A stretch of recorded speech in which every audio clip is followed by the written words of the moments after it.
The Dave Hooker Show. A presentation of Off the Hook Sports. Objective insight, expertise, top guests. Available on YouTube, Apple, Spotify, and the Off the Hook Sports app. Download now for free. Also available on offthehooksports.com. I compute and obey. Now to Dave Hooker. Ready.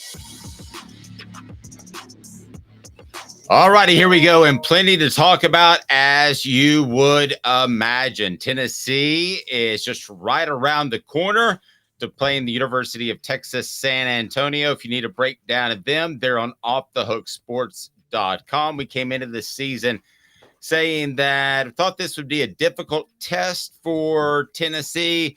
Probably not nearly as much as we thought, but 5 players to watch for Tennessee and UTSA in the matchup on Saturday. Also, we'll rank the transfers thanks to Josh Ward, and he wrote about that.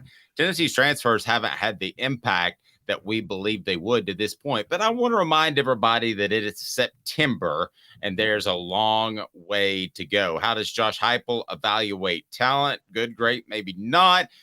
Jeremy Pruitt's recruits played well for Tennessee at times. Of course, we all know the Jeremy Banks situation. How many wins does Tennessee football need to maintain the momentum under Josh Heupel? But first of all, Caleb Calhoun, we're going to talk quarterbacks. How are you, sir? Pretty good. How are you doing, Dave? I'm fantastic. Let's get to it right now. It is today's tough question. Today's tough question. Take a side. Take a stand. The Dave Hooker Show. A presentation of offthehooksports.com. Today's tough question is brought to you by our friends at Zen Sports. I'll tell you more about that here momentarily. And it's pretty simple to me, and this hit me last night, and I wrote about it. It's on offthehooksports.com. Should Tennessee take a look at a guy named Nico Iamaleava against UTSA in meaningful snaps? I'm not talking about when the game's out of hand in the third or fourth quarter. I'm talking about playing a series or two in the first quarter or second quarter. Already, Tom says, yeah, but there are pitfalls that I want to discuss that come with this. So, Caleb, let me ask you first. You've read my column that just went up on offthehooksports.com. What say you about giving Nico some real time against UTSA? I don't think it's a good idea. I disagree with you, funny enough. And I'll tell you why. A lot of people disagree with me, so that's not unusual. For meaningful snaps, I played Gaston more before Nico Iamaleava this year. And I say that because you're still thinking, and we're going to talk a little bit later in the show about what Tennessee needs to do to maintain the momentum of the year of Josh Heupel this year, given how expectations have reset. But we're still talking about a quarterback who Tennessee has suspect O-line play. Nico Iamaleava is very, very brittle right now, given his size. I still maintain if you put him in for meaningful snaps, you're risking an injury that wrecks him for 2024, that will nag him for the rest of his college and even into his pro career. He's just not big enough. He's 6'6", 210. Now, some people say he's close to Hendon Hooker size. He is in weight, but if you guys remember, Hendon Hooker was still like 217, and he was only like 6'3". So yeah, and it wasn't nearly as tall. Nico's a solid 6'6". Robert says need to reset our mojo. Let's talk about the pitfalls, because there are significant pitfalls that I thought about, and it's brought to you by Zen Sports. Zen Sports, the new sports book in Tennessee, revolutionizing the way you earn sports betting rewards. That means no more deposit bonuses that turn into deposit nightmares. On Zen Sports, what you see is what you get, and with their cash rewards program, you get a lot of cash. For a welcome bonus, earn an unlimited 5% cash back on your betting volume for your first 15 days when you sign up with the promo code HOOKED. That's right, unlimited 5% cash back. Keep betting and keep earning with up to 3% cash back on your betting volume every month after that, and refer friends to earn a percentage of their betting volume as cash rewards too. Zen Sports is bringing the cash back to Tennessee. So if you bet big on sports, you want to be betting on Zen Sports.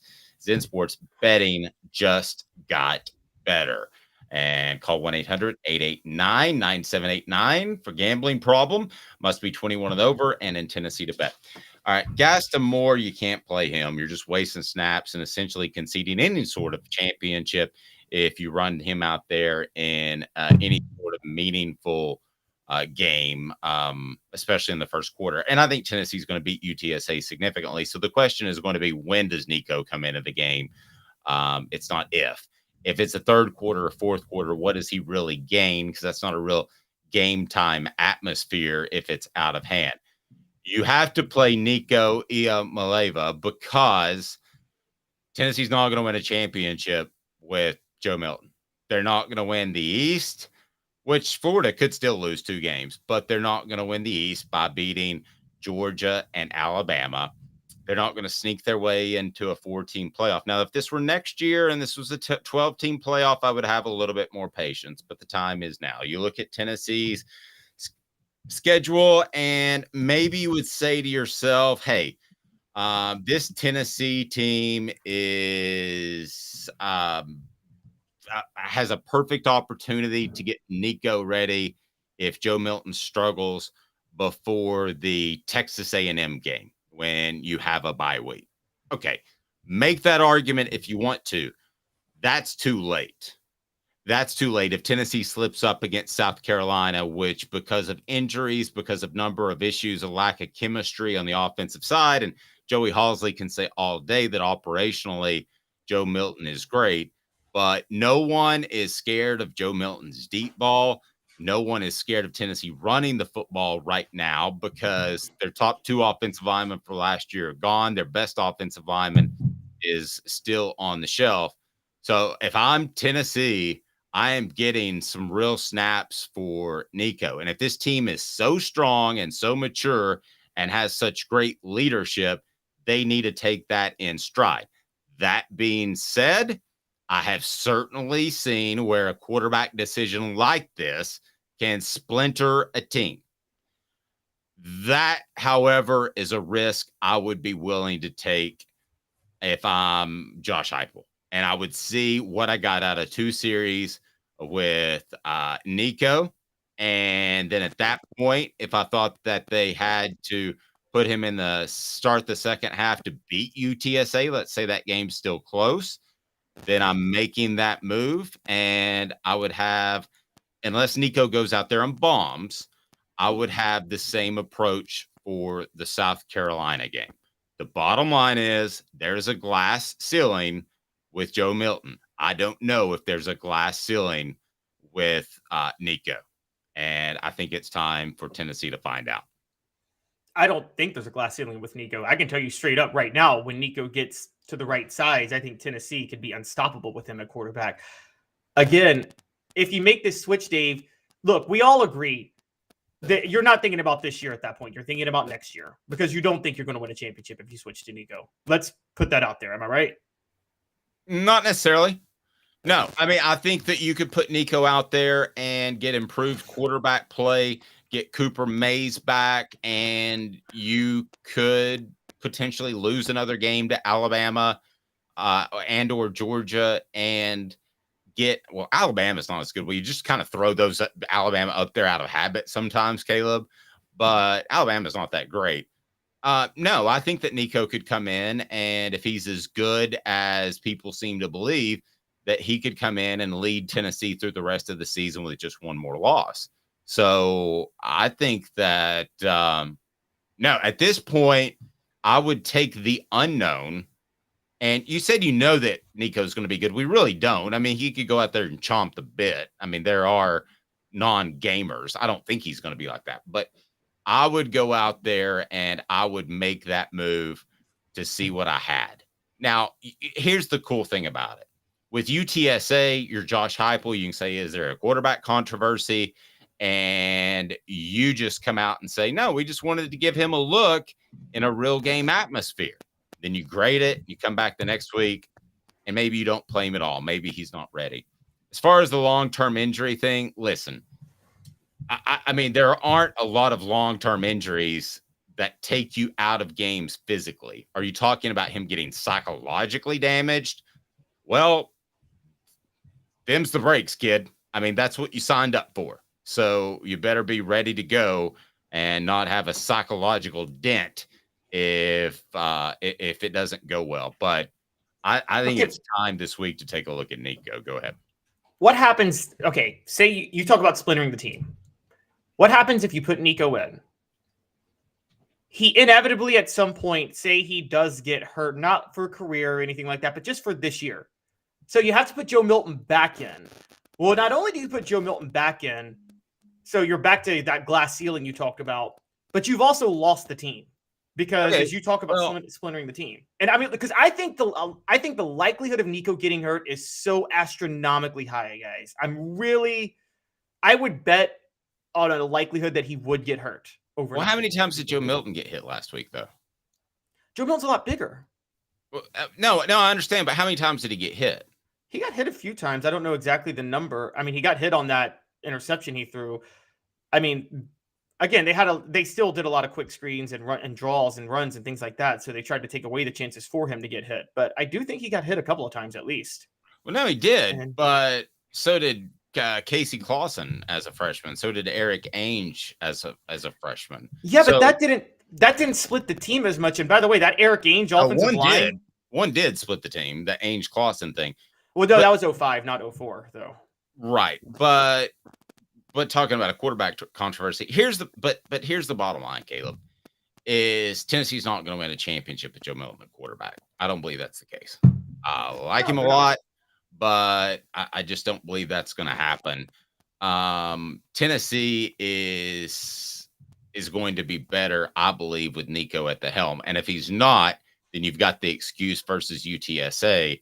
You wanted to see him for 2 series and how he would do. And no, there's no quarterback controversy. You know as well as I do, Josh Heupel is going to try to control the narrative. So say what you want to say after the game, even if in the back of your head, it is a quarterback controversy.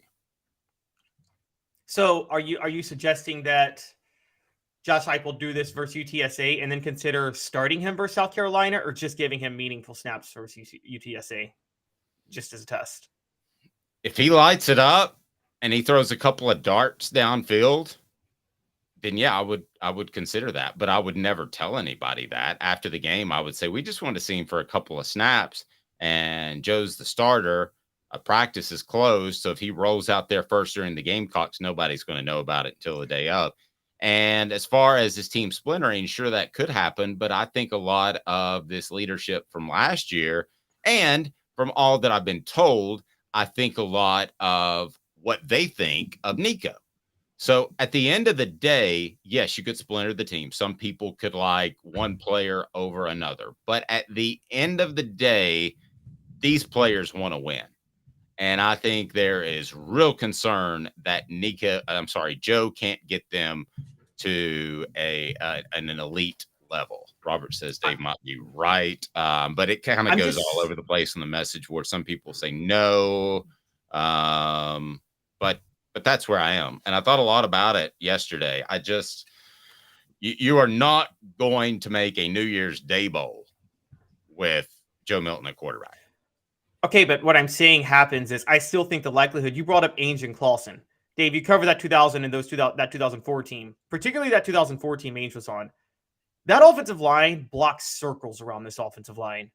I mean, whatever you think of Michael Munoz, he was a reliable offensive lineman, and he was an All-American that year. Aaron Sears was on that team. What year was it that Ainge got thrown into the 2005? He got thrown into the goalpost at LSU. That was 05. That was 05, not 04. Yeah, they had a better offensive line, and I'm not arguing that point. But isn't this offense designed to maximize what you have talent wise? Yeah, but you're still going to have to get hit if you don't have the offensive line. And I mean, I don't mean get hit like, again, it's not like Spurrier's offense. It's not like the quarterback has to be willing to get hit every time they throw the ball. But I will say they're under a lot more pressure this year because of the issues on the line. And I'm saying, okay, You bring in Casey had a much better offensive line too in 2000. I wanted to get that out, but you bring in Nico gets hurt, and then you're back to Joe Milton, and you've lost the team. And no, why do you think you've lost? I don't think that's a given that you've lost the team. I think you've lost the team. As a matter of fact, in 2005, when I think they went to Rick Clausen, I think he got the team back. It's when they went back and forth that they lost the team. That showed a lack of leadership. I'm not going back and forth. No, that's not what happened in 2005. What happened is they were alternating at the beginning.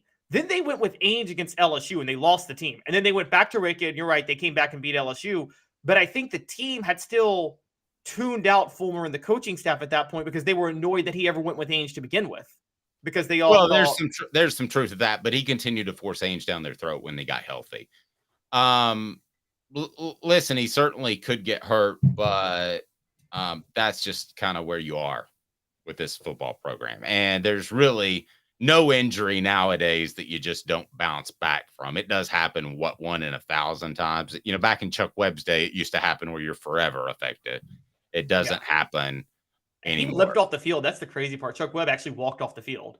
I mean, when does a guy walk off the field and then it's a career-ending injury? No. So your thoughts on the message board, and let me hear what you think. Would you go ahead and play Nico against UTSA? The other reason I like it, and listen, they're not going to beat up on Tennessee's quarterback, no matter if it's Joe Milton or Nico this week. I mean, they're not that good. And I believe that as long as you throw it as soon as your back foot hits the back of the pocket, which Joe Milton does not, and you get the ball out quickly, which is supposed to be Nico's strength, I actually believe you could design an offense where he doesn't get hit one single time. Now, that would hamper the offense, and you wouldn't want to do that. Don't get me wrong. But I think with this offense, you could say, hey, just get rid of the ball on your back foot. But the injury thing is that's just football. Nobody thought Cooper Mays or Keenan Pili was going to get hurt. I would not go back and forth, though, to your point. Aside from injury, I would make my decision at least by the A&M game, and it's either Joe or it's Nico the rest of the time. Smoky Mountain Red says the game is a perfect time to see what he can do. And obviously Josh Heupel has no problem misleading the media a little bit. So you come out of that and you say, we just want to see what happened. That's all we're shooting for. And you say that and people will gobble it up for the most part. I think it's time to give Nico a look. And that's come with a lot of thought. You know, I didn't believe in Nico 6 months ago. I came around.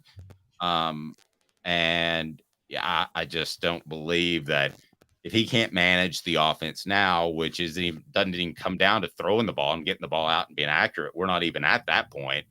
But if he can't do that, then that's a real problem. Rocky Top Tom says, look, Nico can do everything Joe can't. I hate it.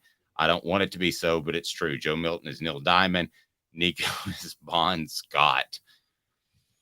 Ouch. All righty. As we move forward, but that's my stance on Nico. I would play him like right now, like this week for 2 snaps. We want to get to Josh Ward's piece as far as ranking transfers. Tennessee has been really hit and miss with the transfers that we talked so glowingly about in the offseason. It's brought to you by Andy Mason, AndyMasonRealEstate.com. So here is how Josh Ward, who will not be able to join us today, he's got a sick daughter, so we wish her the best. Get better, Nora.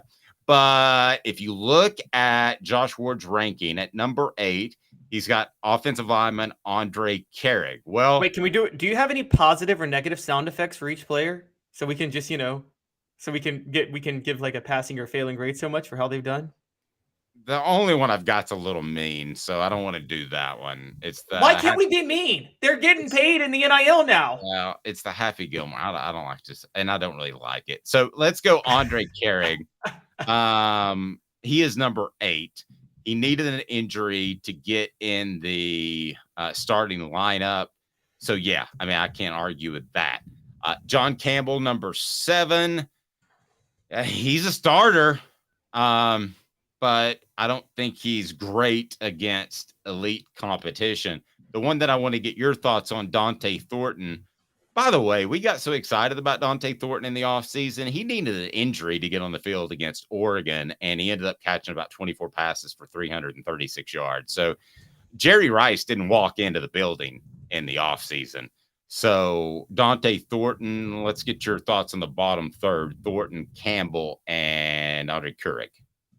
All right, I'll go with each of them. Dante Thornton has been a total waste of potential, and I have to be honest, watching him now, Dave, I get you're going to say where Joe Milton was late on the throw, but the lack of effort that I see, Dante Thornton seems like a guy that has all the physical tools, but gives no effort whatsoever. I just see no work ethic at all in that guy. And I'm sorry, I hate to say that, but I'm seeing there are players like that, and Dante Thornton is what comes across to me as what you said James Banks was like in 2003, 2002, where he just doesn't care. According to Joey Halsley, he is an incredibly hard worker, but what's he supposed to say at a podium? He's going to say, this is why we need Spurrier. Spurrier would openly say he doesn't work that hard, like he did with Jadeveon Clowney. The issue I have is not his work ethic. I'm not at practice, but the issue I have is he is what he is, and that's Alvin Harper. Alvin Harper was a guy who ran the fly almost every time, the fly route at Tennessee, and definitely for the Dallas Cowboys. He caught those passes. He made an impact. He stretched defenses, but he was not Michael Irvin or one of the other guys that had an all-around game. So that's what Thornton is. So he's getting negated because defensive backs are rolling back into soft coverage. As far as the line, I just wanted to bring up, though, yeah, so Carrick has been a disaster. I'm going to call him an outright disaster.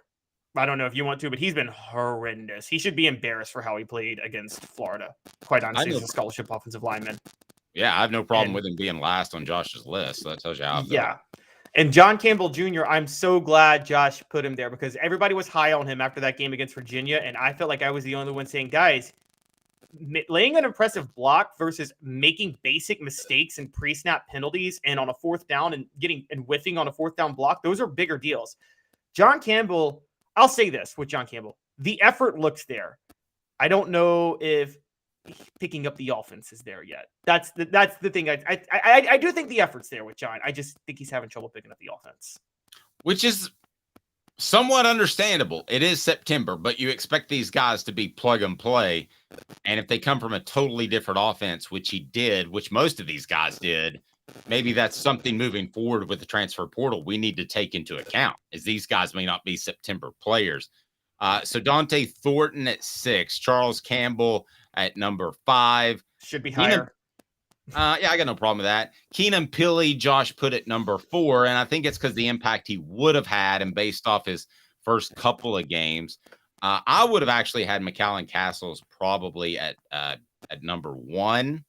I don't think he affects the game as much, but as far as a hit or miss or somewhere in between, I think he was a big hit. But Josh had Gabe Judy Lawley at number 2, followed by Omar Norman Lott at number 1, who has had probably the biggest impact on the team. But as far as hitting on a guy, if I did it by that criteria, I would have Castles number 1.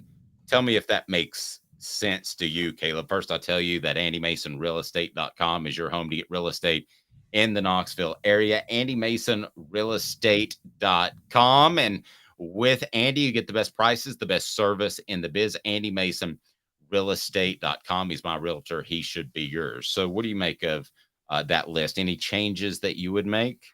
Yes, I would have. I respect Gabe Jeudy-Lally. I think he struggled a little bit against Florida, so I would have him down. I do agree with Omar Norman Lott, and I still maintain he should not be suspended for UTSA. He was putting up a fight. The defensive tackle play has been solid. I'm with you on McAllen Castles. Charles Campbell is in my top 3 too. Those are the clear-cut top 3. Charles Campbell's been, again, he nailed a 42-yard field goal in the swamp last week. And John Campbell, again, after rewatching that game, the defensive tackles did their job last week. Tyler Barron, Roman Harrison, and James Pierce just didn't show up. And it's just that simple. So I do like Omar Norman Lott, and I'm with you. McAllen Castles has been very good player. There was the penalty last week, but that was not a real penalty. That's one of the worst calls I have ever seen for a blindside block. So those are the clear-cut top 3. And I do think Pili would be number 4 would be in the top 3, but I got him at number 4 because he did look reliable against Virginia. And as Josh accurately wrote out, Peely's value is already seen just by how much Tennessee's struggling without Peely out there. I mean, they were I think he'd be number one. I think so too. If healthy. I think he'd easily be number one. And I think Josh kind of graded him on a curve because he has been out. And I mean, I'm totally cool with Josh doing that, but I think he kind of graded him on a curve a little bit. Overall, though, disappointment or positive for the transfer unit as a whole so far? Well, it's a negative. I mean, it has not panned out to this point. There's no question about that. But let me reset that after saying that. Should we look at transfers a little bit different? Should we really look at the guys that are just they're going to step in and boom, they are absolutely going to be impact players from day one? Or should we look at them slightly different in that, hey, if you get them at a high level by the second half of the year or year number 2, that's good for a transfer? Do we have the bar set, not just you and me, but college football as a whole? Do we have the bar set too high? And think back to last year. So to me, the perfect fit and the perfect transfer is probably like a Jahmyr Gibbs, or if you want to go a Caleb Williams that hit the ground running from the get. But are we supposed to expect that out of every single guy?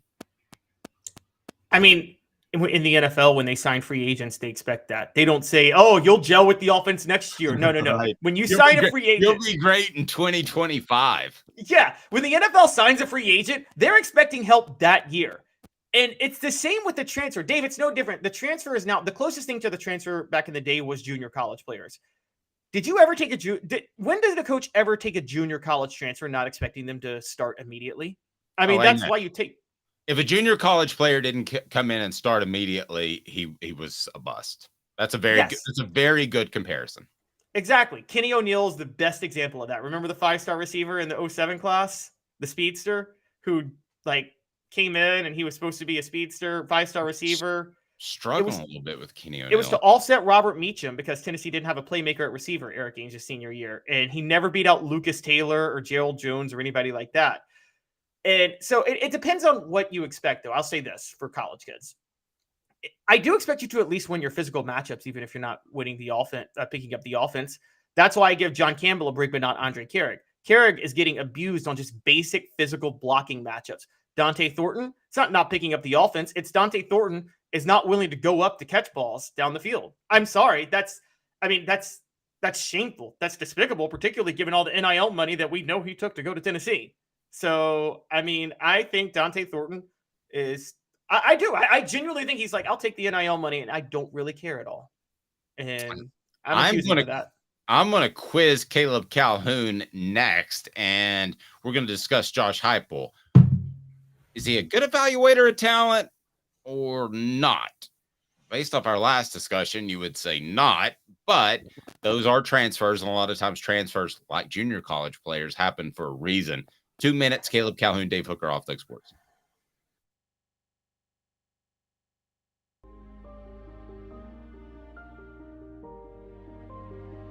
Our family has been creating one-of-a-kind pieces of jewelry in West Knoxville since 1986. Each piece is a combination of unique processes that bring your idea to life. Every day in our shop, a truly special item with a story all its own is being manufactured in our facility, bringing the history and family sentiment into a whole new generation of life. We are grateful that you chose us to be Knoxville's best jeweler, a title that we value and respect. Because to me, being a jeweler and owning a jewelry store are not the same thing. I'm Rick Terry. I'm a jeweler, and we want to be your jeweler. Kingston Pike and Campbell Station Road in the heart of Farragut, and downtown on Gay Street right next to the Tennessee Theater. Hi, Mike Davis here with City Heating and Air, reminding you to always dare to compare. Our team provides quality local heating and air service, installation, and maintenance across East Tennessee. We use only the best equipment like American Standard heating and air conditioning for your residential, new construction, or commercial needs. Honesty, dependability, and customer satisfaction have been the cornerstones of our business since 1961. City Heat and Air. Dare to compare. These mountains hold and defend a spirit far better than moonshine.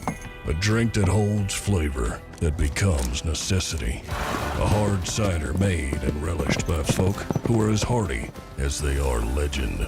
A refreshment that can only be found in one place. With a taste that makes you say, give me 3 bottles of the good stuff. Tennessee Cider Company, where necessity can be found. Who's this guy? Hello, wizard. The Dave Hooker Show, Who? a presentation of Off the Hook Sports, What? YouTube, Apple, Spotify, and the free Off the Hook Sports app. Back to Dave Hooker. This comment from the message board, because we were talking about whether or not Nico should play against UTSA in some meaningful snaps. Rocky Top Tom says it's subjective. You could get it right with some and you don't with others. Coach Heupel is stuck on what Joe could do with a decent offensive line and a run game. He's absolutely stuck on him. It will ruin him. Well, it's not going to ruin him if he's off 1 year. I don't think his career is suddenly on hold. I think it's actually on a positive trajectory no matter what. But it does lead us to the question of how does Josh Heupel evaluate talent? The ultimate question when he was hired, and you would agree with this, Caleb, and it's brought to you by Campbell, Cunningham, Taylor, and Hahn, was can he recruit with the big boys? Well, I think the early returns are probably, they've had a top 10-ish class. I think you need to have a top 5-ish class, but they've had a top 10-ish class. So, Caleb, I would say probably he can. And I think there are questions about the evaluations of Tennessee's transfers, which we did get into, but I want to get into that a little more. It's 4 Downs, and it's brought to you by our friends at Campbell, Cunningham, Taylor, and Hahn. 4 downs. 4 questions. 4 answers. The Dave Hooker Show. 4 Downs. A presentation of OffTheHookSports.com. All righty. Heupel's best pickup. Heupel's best proven pickup. How does he evaluate talent? All of that and more as we get to 4 Downs. And Cooper Mays, what should people do? Cooper Mays here. Hit like and subscribe. Please do that. And also, if you can, be sure and let me have you give us a review on Spotify or Apple Podcasts, wherever you are. We really appreciate that. Like and subscribe. Turn your notifications on. What down is it, Coop? Coop here. First down. All right, first down. Heupel's best high school pickup. Not a Jeremy Pruitt player, and there still are some, because everybody gets like 38 years to play college football nowadays with COVID. But Heupel's best pickup, proven, so you can't go Nico, is whom? You do know that you totally messed up my game when you said his best high school pickup, right? Because I was about ready to go Brew McCoy. And Well, we can do that too. Hold on, we'll get to that. But you just ruined me. You disgust me, Dave. His best high school pickup to this point is James Pierce. It's James Pierce. I think it's James Pierce. I think it might be Arian Carter one day. So I'll go with those. Well, Arian Carter and Dylan Sampson. It'll be what both of them one day. Well, you have to give Squirrel White. So do we want to say kind of a top quattro? I can't go Squirrel White yet. All I got with him for meaningful play is the bowl game, and the bowl game didn't happen, and I was right, and you and Jimmy Hyams and everybody else was wrong on that because I told you it didn't happen. It happened in your head. You dreamed it, and that's all we got with Squirrel White for meaningful snaps so far. Well, I personally take bowl games with a grain of salt. So I'm not sure that I was quite as far on that side as you were. It was bowl games are illusions, literally illusions. You're not watching a game, guys.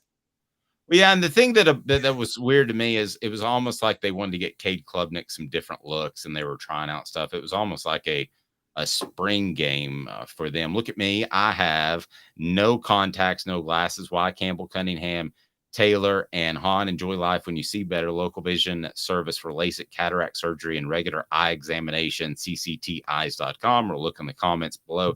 ccteyes.com. Local vision. What down, Coop? Cooper Mays here.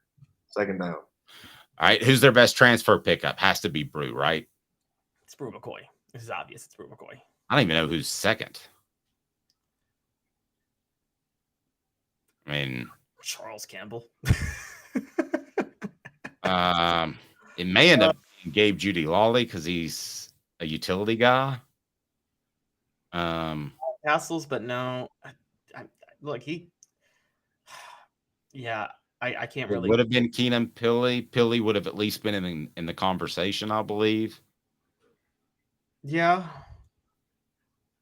I mean, I would have said Gerald Mincy going into this year. I would have said Gerald Mincy, but it's Gerald Mincy's turning into evidence of Heupel not evaluating talent well. So that's because he just hasn't taken that next step. Okay, fair enough. Let me ask you this: the best pickup that now I want to talk about a guy that has not even been on the field. So this is purely a recruiting question. But the best pickup you think Tennessee has gotten under Heupel that hasn't spread his wings and flown quite yet? So I'm asking you to project. Tennessee center Cooper Mays here. Third down. And that's third down. That one's another easy one. It's Nico Iamaleava. Nico Iamaleava is going to be the savior for Josh Heupel because I don't want to say he landed in his lap, but with NIL, he landed in Josh Heupel's lap the way Tim Tebow landed in Urban Meyer's lap.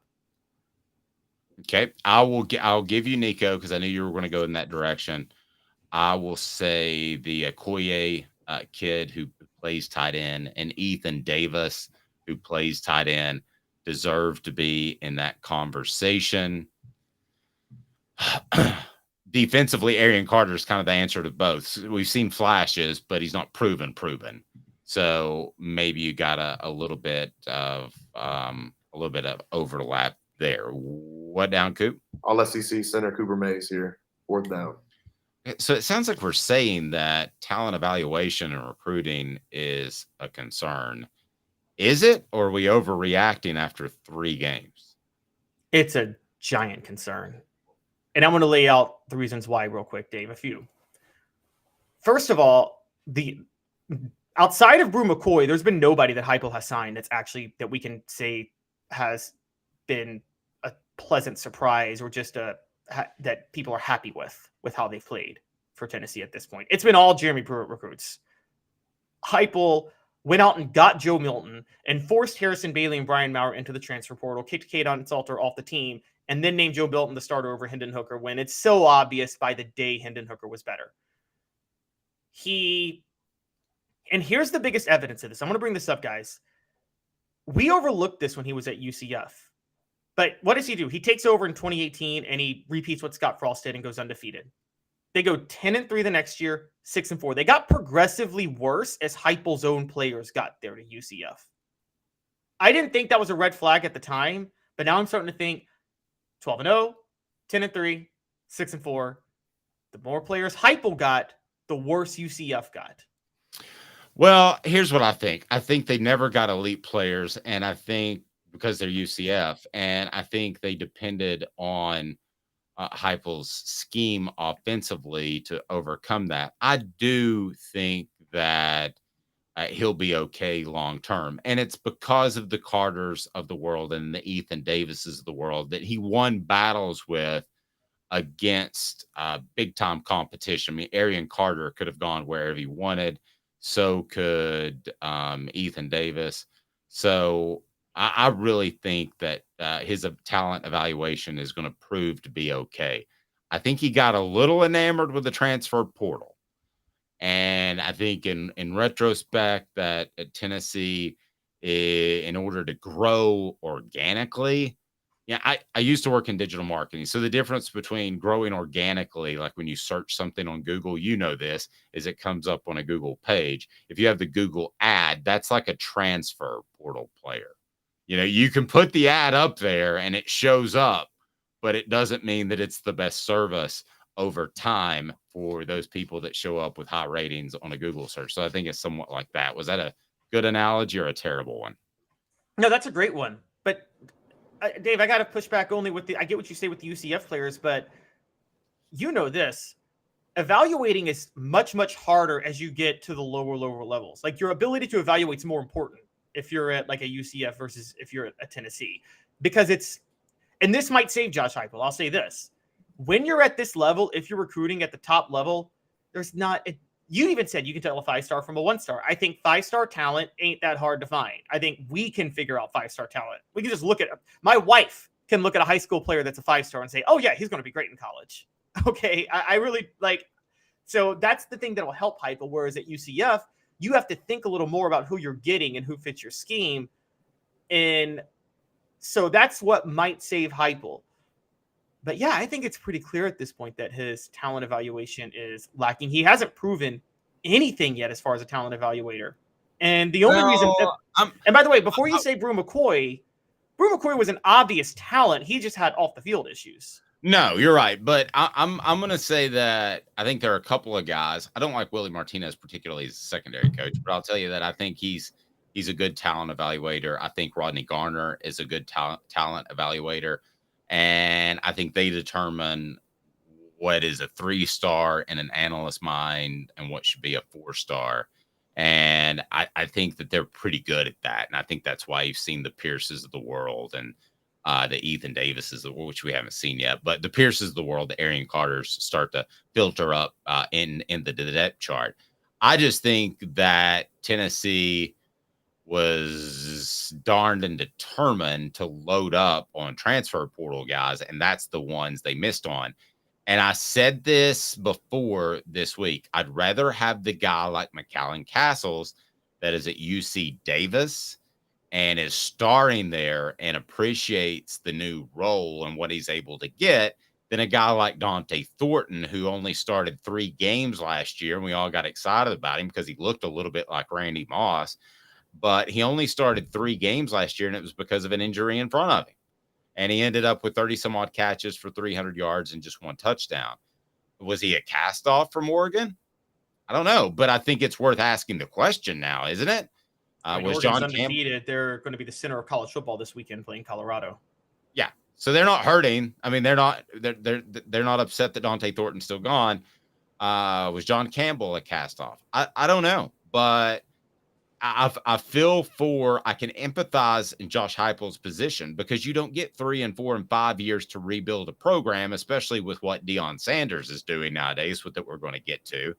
And he felt like he had to plug holes now and keep the momentum going in what you could argue would be a down year. I mean, Tennessee lost their 2 best offensive linemen from last year. They lost the Biletnikoff Award winner. They lost their quarterback. And we just rolled into this year saying everything's going to be great. Guys, this could be a bridge year. This could be a bridge year to get the Pierces more play in the world, to get the Carters more play, to get the Nicos more play, even though you disagree with that, and get an offensive line set and ready for the 2024 season. That is not outside the realm of possibility that this is a bridge year. I think a lot of that determines what happens at the quarterback position. And this is what Caleb brought up. I'm like, what the H? I mean, goodness gracious, Caleb's throwing heat. What the? What was he thinking? Release the hounds. The Dave Hooker Show. Keep cool. A presentation of OffTheHookSports.com. Portions of the program brought to you by Rick Terry Jewelry Design. They want to be your jeweler. Looking for affordable game day jewelry? How about the Fire Opals, a Tennessee tradition? RickTerryJewelry.com, RickTerryJewelry.com. It is right down there, so click on it and know that they've got the Fire Opals, very affordable, and your lovely missus will look fantastic on game day. So I have a list of SEC teams, and we're going to play a little game that I like to call Hank or Tracy. Hank Kingsley will say, hey now, if the answer is affirmative. That was a little too loud. Tracy Morgan will say, that's crazy, if it's negative. So Deion Sanders, who Caleb said was maybe a little bit of a showman. I don't want to put words in your mouth, but he didn't remember one of his players' names, and you took him to task for that. But I think, Caleb, you still have respect for what he's been able to do in a short time there, even if it's a flash in the pan. We shall see. So I'm going to ask you, of these SEC teams, who would trade their guy for Deion right now? I mean, right now. And I'm going to start in the West, and I'm going to go with Auburn. No, they wouldn't. They've got Hugh Freeze. I agree. They just got Hugh Freeze. That's the direction they went. They could have probably gotten Deion Sanders if they wanted to. LSU.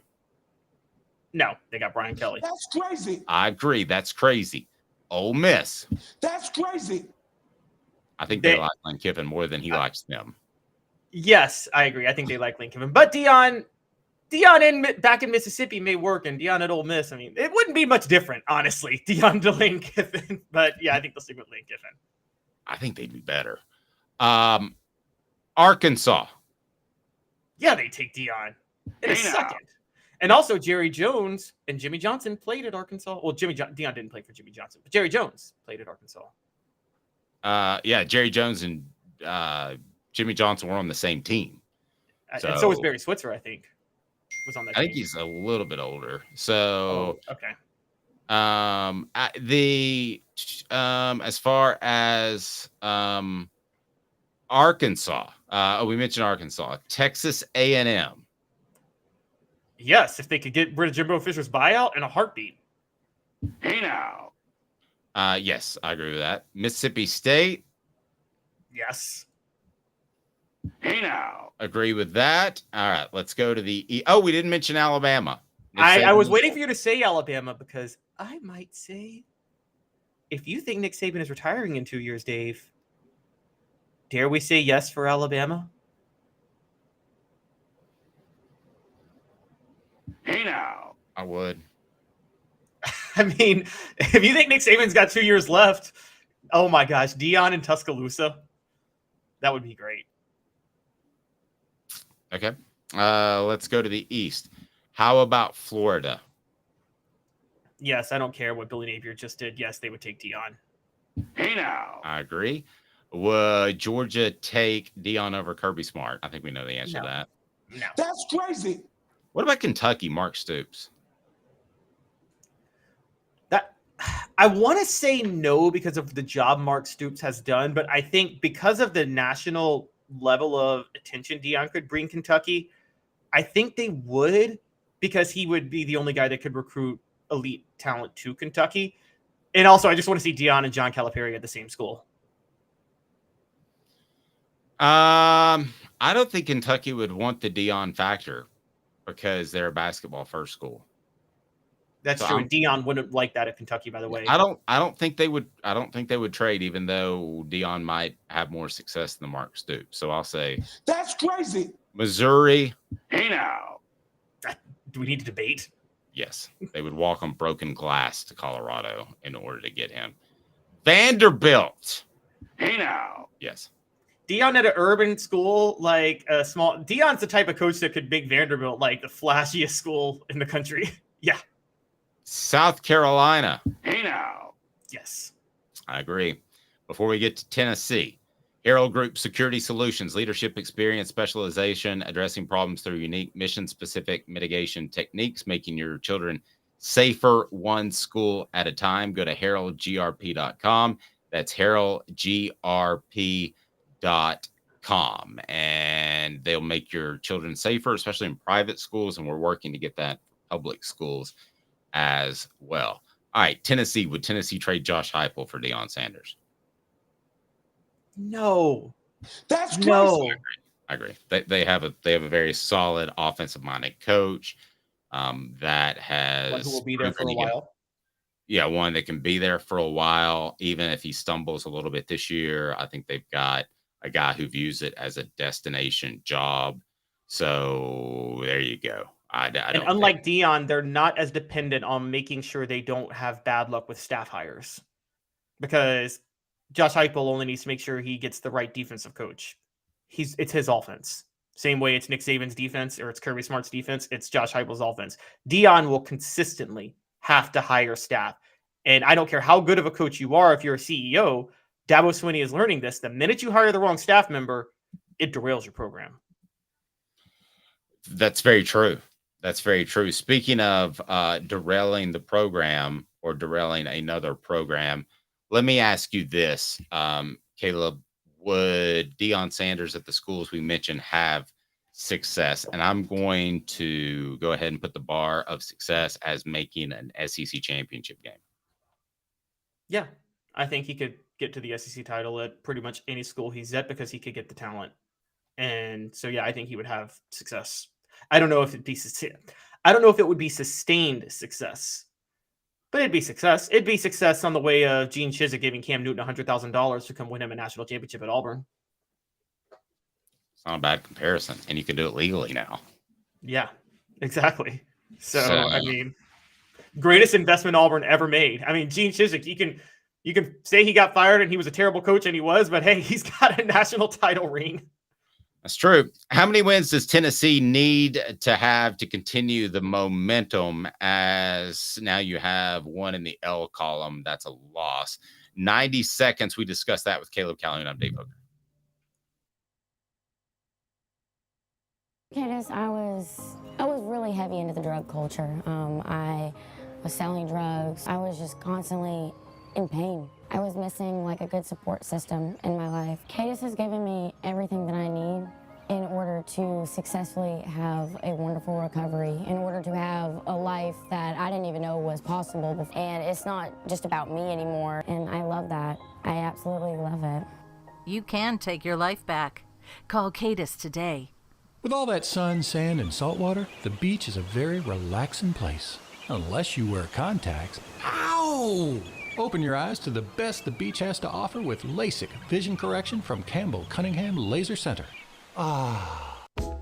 Sports Treasures in North Knoxville is one of the South's largest sports cards and memorabilia dealers, featuring over 10 million sports cards from vintage to modern. Sports Treasures carries a full line of hobby boxes, singles, autographed memorabilia, Tennessee Vol collectibles, fan cave decorations, and so much more. See a museum full of collectibles at Sports Treasures, 4819 North Broadway in Fountain City, and Sports Treasures on Facebook. Sports Treasures, where the real sports fan goes to shop.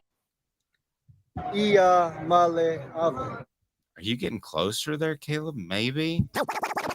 You're listening to the Dave Hooker Show, a presentation of OffTheHookSports.com. The internet is full of pictures of each and every one of you. Available on YouTube, Apple, Spotify, and the Off the Hook Sports app. Download now for free. Is there nothing you people can't do? Also available on OffTheHookSports.com. All right, with Caleb Calhoun, I'm Dave Hooker. So we have this question that we didn't think would be applicable anytime soon, but here we go. Tennessee wins 11 games last year, but let's talk regular season because Caleb hates him some Orange Bowl, and I understand that. So let's say 10 wins in the regular season, which that's typically what I go to anyway. So Tennessee has recruiting momentum. You know, they're able to get the Arian Carters and the Ethan Davises that would have gone somewhere else just a couple of years ago, maybe a year ago. They have that recruiting momentum. You can look at their recruiting rankings if you want to pull those up and tell me where they stand now. I would appreciate that, Caleb, and how many 4 and 5 stars they have. So clearly there's momentum with the program, and clearly that momentum is strong enough to withstand a Florida loss. I don't think anybody's saying Josh Heupel is not the guy. As a matter of fact, I think you still have a fantastic coach. But how many wins does Tennessee need to have to keep the momentum going?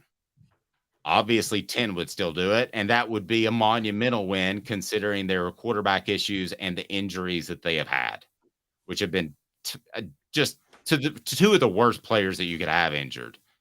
And I'll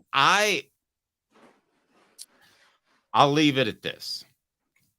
I think Tennessee could win as few as 8 games and still have momentum. if the quarterback play gets better, either my way, Nico, or your way, Joe steps up to the plate. I think the concern is if Tennessee slips to 7 wins and the quarterback play is really, really bad. Because then some of the skill position players aren't going to want to come. Your defense is not going to look good, and it's this vertical attacking defense, and you're not going to have that. So I say that Tennessee can still have momentum and really unaffected momentum by 8 wins and a strong close, which the schedule would open that up, that possibility, a strong close of quarterback play. You? I think 8 wins. I'm with you. I think 8 wins could keep Tennessee's momentum, but I think to be safe, they need to be 9-3. I think they need to win every game the rest of the way outside of Alabama and Georgia. I'm just going to be honest with you. I think they need to win every other game the rest of the way, and that includes. Part of this is who they beat, right, Dave? A lot of this is who you beat, because last year when Tennessee lost to South Carolina, that wrecked them on the recruiting trail. So I'm just going to say this now. Tennessee has to beat South Carolina next week. I don't care what they do the rest of the year. They can't lose to South Carolina a second year in a row. That will derail momentum like nobody's business. Tennessee, this is the most something to gain, most to lose game Josh Heupel's ever coached in his career at Tennessee is next week against South Carolina. If they don't win that game, they're in big trouble because South Carolina already has some recruiting momentum against Tennessee. So they have to beat South Carolina. I still think they should beat Texas A&M because Texas A&M is going to start coming apart at the seams.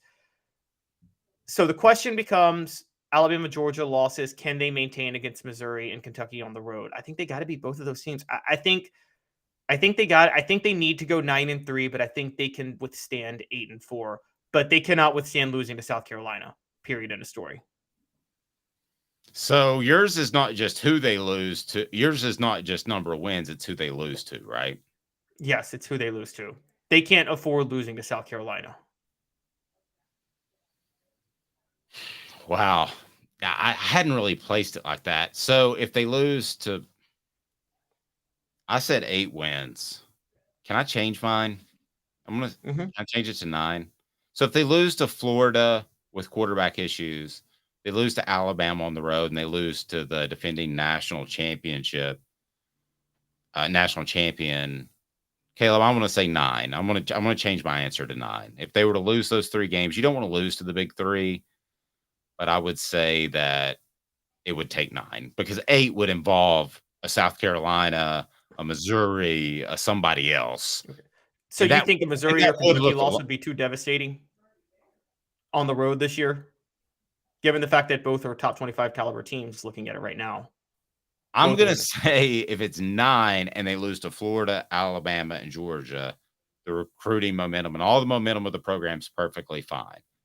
I'm going to say if it's Florida, Georgia, and Missouri or Vanderbilt at the end of the year, then you've got a problem. But I will say this, from covering recruiting for 20 years, kids don't usually put too much on one game. But I'm going to stick at 9 if I can. Okay, so we're both at 9-3. I'm with you. I think 9-3 is where you need to be. And for the record, Clemson went 9-3 in 2014 in the bridge year. And I keep comparing this year to Clemson's 2014 year, which was a bridge year. And Clemson did go 9-3 that year. I do think, to your point, Dave, I do think Deshaun Watson actually did finish the season that year at Clemson, didn't he? Didn't he end up taking the starting job from Cole Stout? I could be wrong on that. Or did Cole Stout get hurt? I think so. I think they kind of shuffled back and forth for a second. I think they did too. You're right. And so maybe that does happen. But yeah, I think 9-3 is where they need to be. Look, South Carolina and Texas A&M is the first step. I think they should beat Texas A&M, but they got to go all in on South Carolina. Heupel needs to literally pull out everything he's got because you can't lose to South Carolina. You just can't. And Missouri and Kentucky, those are going to be tougher because Missouri won't because they don't really have a fan base. But I will say, Dave, Kroger Field can get loud at night when they're playing a big time team and Kentucky's playing well. It can actually be tough place to play. Yeah, but also Kentucky can self-check out. Do the Kroger thing that I did there? Yes, well played. Yeah. Yes. I want to say this. Anyway. Kentucky probably has. You don't think about it because they're a basketball school, but they've got one of the best fan bases in the SEC. I mean, they show up for football games and they are loud and raucous. Totally. Considering wins and losses, I think South Carolina is the best fan base. I think Kentucky might be second, and I'd have Auburn somewhere in there because they don't win a lot of championships, but that's one of the loudest places to play. I will tell you, I was blown away. No, but I think Kentucky's very impressive. The premier hemp dispensary online with a wide variety, great selection, and strict standards to ensure you only receive the best in CBD and Delta products. Please go to hemphousechat.com, hemphousechat.com. Use the promo code HOOKED for 10% off. That's the promo code HOOKED. But when I look at this Tennessee football team, do I think they'll win 9 games? I do, because an Alabama win with the problems they're having wouldn't surprise me. And I think they'll be favored in the rest of their games other than Georgia, won't they? Yeah, I think so. Let's also put this out there. You know this about being about spoiled fan bases, Dave. Alabama may not be the road game people think it is. If Alabama loses another game, I think their new student body has expectations so high, apathy may creep in for them if they're not in a playoff race, because they've been. I can't believe I'm saying that. It's Alabama, but no, you're right. It happened at Tennessee. It happened at Florida when they were just knocking on the door of championships instead of winning championships. Like Tennessee, I thought there was I still remember, and we're going to visit with Philip Fulmer, our Celebrate 98 series, but I still remember one thing. It's kind of what I'm going to lead with, and we were going to do that last night, but it's going to be Friday with Fred White, and it's brought to you by Tennessee Cider Company. But I still remember him saying that his wife looked up at him when he's hoisting the national championship trophy, and he goes, she said, well, you've done it now, because if you don't do this every year, they're not going to be happy. And she was exactly right. So in 2000, they started to get, and then 2001, you lose the SEC championship game when you should have won it. They're like, oh my gosh. And then it really, pardon me, went off the rails. Same thing for Steve Spurrier, who left Gainesville saying 10 wins just isn't enough. So could I see that happening in Alabama? Yes. As a matter of fact, I will tell you that will happen at Alabama. Maybe not this year, but whenever Nick Saban retires, they're not just going to go pick up another Nick Saban. They might pick up a Mike Shula, or they might pick up, one of the goofballs that they had between Stallings and Saban. And yeah, I mean, it actually was before Stallings, because they had like Bill Curry and Stallings won a championship. That's true, but basically that they kept looking for Bear Bryant disciples. There was that joke at the time, how many Alabama fans does it take to change a light bulb? And it was one, but it takes 10 others to sit around and talk about how the Bear would have changed the light bulb. And I mean, that was basically Alabama coaching hires. It was he's got some Bear Bryant ties. So I've never heard that joke, but it makes me smile. It makes me smile. It's funny you bring up. I wanted to mention the Fulmer thing. You know what really stood out with me with that? So the 98 national title Tennessee wins. They go back to the Fiesta Bowl in 99. Do you remember how much Nebraska fans just punked Tennessee fans at that game? Like, Nebraska had 3/4 of the stadium at the Fiesta Bowl in 99. Yeah, Tennessee fans just didn't. They didn't. Yeah, Tennessee fans didn't bother to show up. And it was the same trip when you played for it would have been the 2000 Fiesta Bowl, but 99 season. But I know, because I saw Billy Idol at Y2K at December the 31st, 1999 at 11:59. But it was the same trip for a lesser game. That's the one bowl trip I gave Tennessee a complete pass on. I mean, you played for national championship in the same area. It's an expensive trip. If you've ever been to Phoenix, you better get your ATM card out fast. You do realize that in 2001, though, is why Tennessee, after losing to LSU, was stuck going to the Citrus Bowl when Florida got the BCS invite. Even though Tennessee beat Florida and they both had 2 losses, the Orange Bowl was like, yeah, Tennessee didn't fill the stadium in the Fiesta Bowl, so we're going to give this to Florida. That happened because Tennessee fans didn't bother to show up in Arizona. No, you're absolutely right. And, I just think that I think 9's your magic number. No matter how you get to 9, the momentum doesn't stop, especially if you have quarterback issues. But it seems like everybody has quarterback issues. So, I'm not ruling out a possible upset of Alabama or Georgia in because of the November. quarterback issues. But now somebody else says, somebody's kind of calling you out a little bit here. It's Tom says, John C., that's what everyone said about us going to Florida last weekend. You think for 1 second that Alabama is not going to decimate us the way we're playing? Yes, the way they were playing Saturday, yes. But I don't know that they're going to be playing that way in the third Saturday in October. Yeah, and Florida also is probably a little more appreciative of what could be possible now than Alabama is, because Florida hasn't been winning national championships 10, 12 years in a row. Look, that derails expectations. I mean, Billy Donovan couldn't fill a 10,000-seat arena after his second national title because Florida was just never able to rematch what they did there. I mean, that's natural. That's what happens. I will say I underestimated Florida fans last week, just like I underestimated Georgia fans last year. I got to stop doing that. You bring up South Carolina. South Carolina fans didn't cost Tennessee that game because the offense was moving the ball fine. It was just a defensive collapse.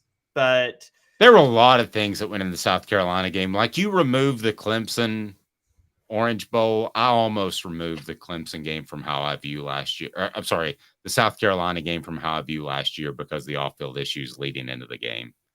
I mean, it's a lack of maturity. I still judge the team off that. But as far as their play, I don't think they were suddenly figured out in any stretch of the imagination. And I'm not sure that if Hendon Hooker doesn't stay healthy and doesn't go down with the ACL tear, that they don't make a game of that. I was certain they were still going to come back 3 scores in the fourth quarter. But yeah, I agree. I think so. 9 wins, I think is fair. Missouri and Kentucky is going to be tough. But, well, not Missouri has no fans, but you just never know what you're going to get with that program.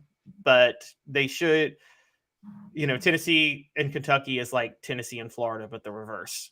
Tennessee doesn't lose to Kentucky. Can't wait to talk to Philip Fulmer on Friday, and that'll be brought to you by Tennessee Cider Company, the original hard cider of the Smoky Mountains. Use the promo code HAT to receive some free swag with your cider order. That's HAT, available most anywhere in the U.S. You can order the cider from there and use the promo code HAT so they know it's from us. Support our sponsors. We appreciate that. Picks brought to you by Zen Sports. And here we go, Caleb Calhoun. You lead us off. What you got rolling? That's Auburn. Pardon me. A 7.5 point favorite at Texas A&M. No. Texas A&M 7.5 point favorite. Yeah, sorry. Texas A&M 7.5 point favorite. Auburn a 7.5 point plus 7.5, and the over 51.5. I'm higher on Auburn maybe than you. I don't know. And I'm not as down. No, I'm picking Auburn to cover. Okay. Yeah. You got Auburn to cover. Okay. You think it's a close game, or do you think Auburn wins?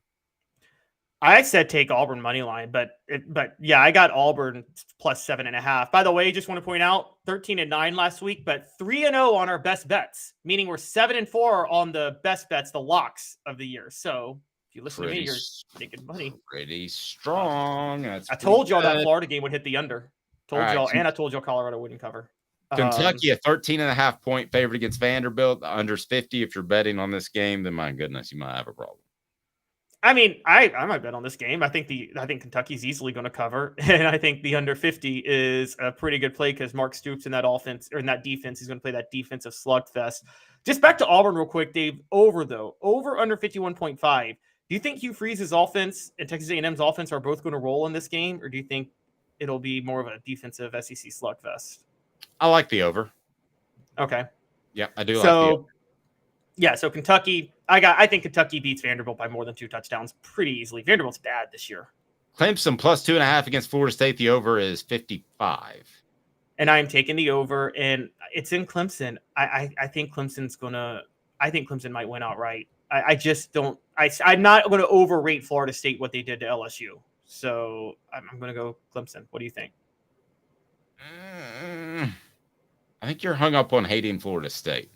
First off, I need Hank Kingsley and Tracy Morgan on this, but Oh, that's my bad. Oh, there we go. That's the wrong one. Here we go. That's crazy. So I will actually take Florida State to win. How much do they cover? I think they do. How epic is this week's slate of games? Yeah, I was with you on Florida State before the season. Okay, Oregon 21 point favorites versus Colorado. I love the Buffs in this. And I'm not getting caught up in the Deion stuff. I just think one guy has a special quarterback, and I'll take a special quarterback against a 21-point spread any day. Oregon's got a special quarterback in Bo Nix.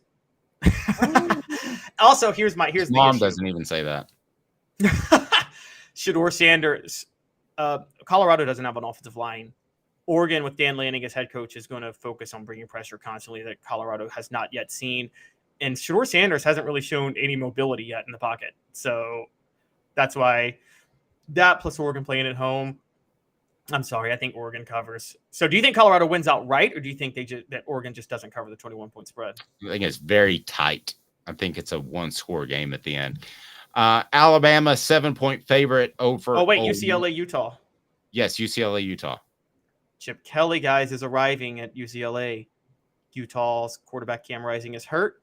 Still, it's at Utah. I think UCLA covers a 4.5, and they might win. All right. Alabama, 7-point favorites versus Ole Miss.